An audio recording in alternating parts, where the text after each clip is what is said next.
நீங்க சிஎம் ஆனா என்ன சார் பண்ணுவீங்க? ஆசைப்படுறது பெருசு இல்லை, அது அடையிறது ரொம்ப கஷ்டம். பிஎம்ன்றது வந்து எல்லாம் சாதாரணமாக ஒரு ஃபேமிலியில் ஒரு ஃபாதராக இருந்தாலுமே எவ்வளோ டென்ஷன் இருக்குது. ஒரு சிஎம் ஆனால் என்ன டென்ஷனு, பிஎம் ஆனால் எவ்வளோ டென்ஷனு, தூக்கம் வராது. அந்த தூக்கம் வராதுக்கு என்னென்ன பண்ணணும் இவ்வளோ சொல்ல. நான் சத்தியமாக பிஎம்க்கு ஆசைப்படவே மாட்டேன்.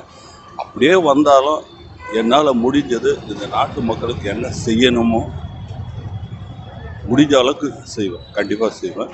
அதாவது என்னென்னா, அடிப்படையில் நம்ம ராக்கெட்டு விடுறோம், 2025 ஆயிடுச்சு, எவ்வளவோ அட்வான்ஸாக இருக்கும். ஆனால் அதே நேரத்தில் இன்றைக்கும் ரோட்டில் பிச்சை இருக்குது.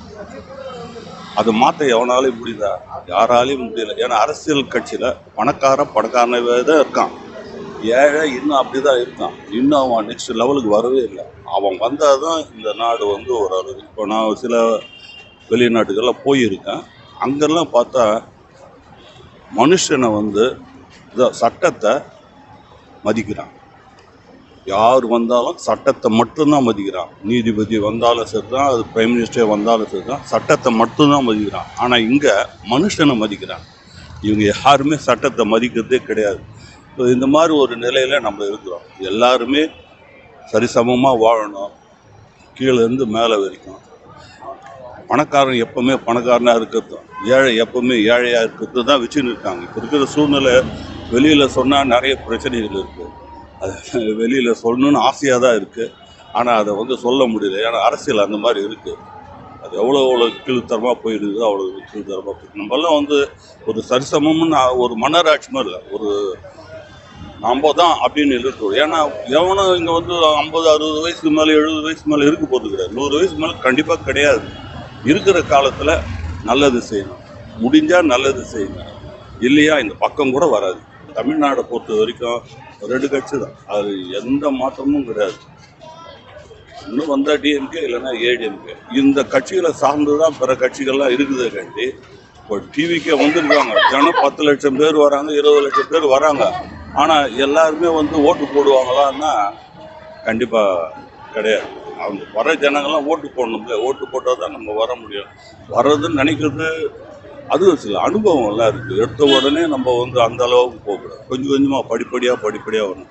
இப்போ நாம் தமிழர் கட்சி எடுத்துனா அவர் நல்லா பேசுகிறாரு, நாட்டு மக்களுக்காக நல்லா பேசுகிற ஸ்டடி இருக்காது அவர்கிட்ட. இதுதான் போகணும், இதுதான் பண்ணணுன்ற ஒரு ஸ்டடியான ஒரு எண்ணம் இல்லை அவருக்கு. அதே மாதிரி இப்போ டிவிக்கேன்னு வந்திருக்காரு, அவருக்கு சில கஷ்டங்கள் இருக்குது, அதுக்காக ஒரு கட்சியை ஆரம்பிச்சிருக்காரு. அந்த கட்சியில் எவ்வளோ கஷ்டங்கள் இருக்குன்றத எம்ஜிஆரே எவ்வளோ உணர்ந்துட்டாரு, எவ்வளோ கஷ்டங்கள் இருந்து அவர் வந்திருக்காரு. புரியுதுங்களா? அவரை மாதிரியெல்லாம் யாராலையும் முடியவே முடியாது. இனி வரக்கூடிய காலங்களில் அந்த மாதிரி வர்றது ரொம்ப ரொம்ப சிரமம். அரசியல் இருக்கிறது வந்து நம்ம நினச்சி எடுத்த உடனே பதவிக்கு வரணும்னா முடியவே முடியாது. அதனால் படிப்படியாக வரணும்னு ஆசைப்படணும் கண்டி. எடுத்த உடனே நான் தான் சிஎம், நான் தான் இது பண்ணணும், அப்படி தான் வரணும், அப்படி தனியாக நின்னா ஓட்டுக்கள் அவருக்குன்னு ஒரு சில ஓட்டுக்கள் வந்து பிரியும்.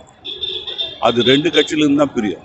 அப்போ யாராவது ஒருத்தர் தான் வருவாங்க அதுலேருந்து போகிறவங்க. சீமானும் விஜய் சேர்ந்து நின்னா தனியாக ஒரு கூட்டணி அமைச்சா வெற்றி வாய்ப்பு இருக்கு. கண்டிப்பாக 3வது கூட்டணி வந்து செம்ம வரணும், வந்தால் நல்லா தான் இருக்கும்.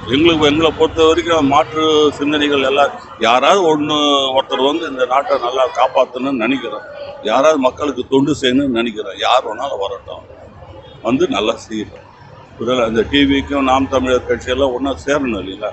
இவங்க 2 பேருக்குமே ஒரே மைண்டு தான், 2 பேருமே அந்த போஸ்ட்டு தான் ஆசைப்படுறாங்க. அப்படின்னு சொல்லி எப்படி ஒன்றை யாராவது ஒருத்தர் விட்டு கொடுக்கணும் முடியுமா? விட்டு கொடுத்தா கெட்டு போடுறது கிடையாது. எம்ஜிஆர் இன்னி கூட கடவுள்னு சொல்கிறார். ஏன் அவருக்காக எது எடுத்துன்னு போகல, வாயில் பேசாத ஓம பசங்களுக்காக வச்சுட்டு போயிருக்காரு. அந்த மாதிரி யாருன்னா இருக்காங்கன்னு பாரு. இவ்வளோ சேர்த்தாலும் இறக்கும்போது ஒன்றுமே இல்லை. அலெக்சாண்டர் 2 கையை வெளியே வச்சு தான் போனார்.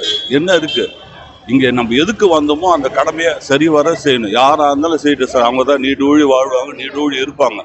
புரியுதா? இப்போ 2026 வரப்போது மக்கள் சிந்தித்து ஓட்டு போடட்டும், ஒவ்வொரு வாக்காளரையும் அனலைஸ் பண்ணட்டும், இருக்கிற வழக்குகள்லாம் பார்க்கட்டும், அது தகுந்த மாதிரி ஓட்டு போடட்டும். என்னை கோத்து விடாதீங்க. அதில் நல்லா தெரியும் என்ன நடக்குதுன்றது. நான் என்ன சொன்னால் என்னாலுமே என்னன்றது எனக்கு தெரியும். நாம் தமிழராக டிவிக்கு ஆகட்டும், டிஎம்கே ஆகட்டும், ஏடிஎம்கே யார் வந்தாலும் எங்களுக்கு ஆட்சேபம் இல்லை. பிஜேபி வந்தாலும் ஆட்சேபம்.